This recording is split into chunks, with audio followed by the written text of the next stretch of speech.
खलील जिब्रान का एक मित्र पागल हो गया।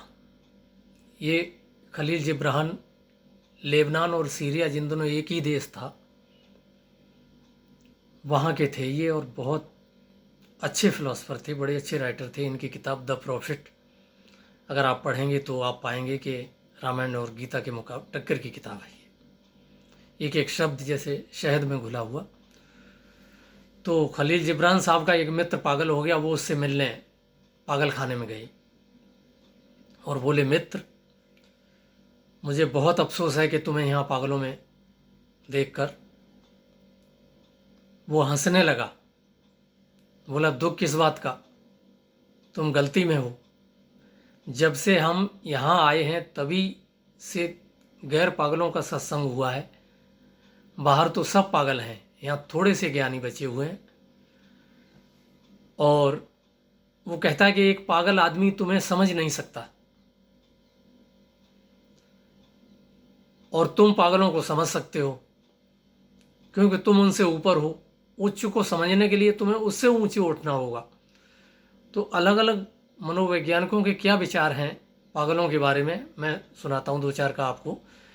कि प्रेमी जानते हैं कि हर मुसीबत की जड़ भी प्रेम है, और मुसीबत का इलाज भी प्रेम है। गलत से प्रेम हो जाए तो ठीक, और सही से प्रेम हो जाए तो अच्छा। मेरी मस्ती पे, प्रेमी कहता है कि मेरी मस्ती पे इतनी नाराज़गी क्यों है।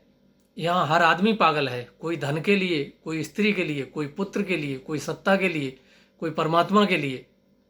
उन्हें पागल क्यों नहीं कहते। और वो कहते हैं कि हर आदमी पागल है, कोई थोड़ा कोई ज़्यादा। एक आदमी अचानक बेटे को चांटा रसीद करके कहेगा कि तू देर से घर क्यों आया। थोड़ा सा फर्क है पूर्ण पागल में और इस पागल में, कहीं ना कहीं प्रकट कर देगा अपने पागलपन को।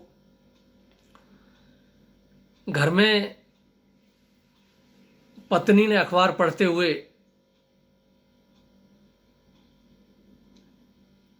कहा कि पागल खाने में पुरुषों की बजाय, स्त्रियों की बजाय पुरुषों की संख्या अधिक है। मुस्कुराते हुए उसने पति की तरफ देखा तो पति ने जवाब दिया कि इसमें यह नहीं लिखा कि इसका श्रेय किसे जाता है। पत्नी खामोश। और एक आदमी पागल खाने में गया तो पहले कमरे में दौरा करने के लिए जब देखा तो पहले कमरे में गया तो एक आदमी एक सुंदर स्त्री की तस्वीर को सीने से लगाए हुए और दहाड़े मारकर रो रहा था। तो उसने पूछा कि क्या बात है। बोले, मैं इससे बहुत प्यार करता था और ये मुझे छोड़कर चली गई, इसके दुख में मैं पागल हो गया हूँ। और जब अगले कमरे में पहुँचा तो एक दूसरा आदमी उसी स्त्री की तस्वीर को गले से लगाए देख देख कर रो रहा था, दहाड़े मारकर रो रहा था। तो उसने पूछा कि तुम्हें क्या हुआ। बोले, मेरी जब से इस स्त्री से शादी हुई इसने मुझे पागल कर दिया। जब से शादी हुई इसने मुझे पागल कर दिया। धन्यवाद।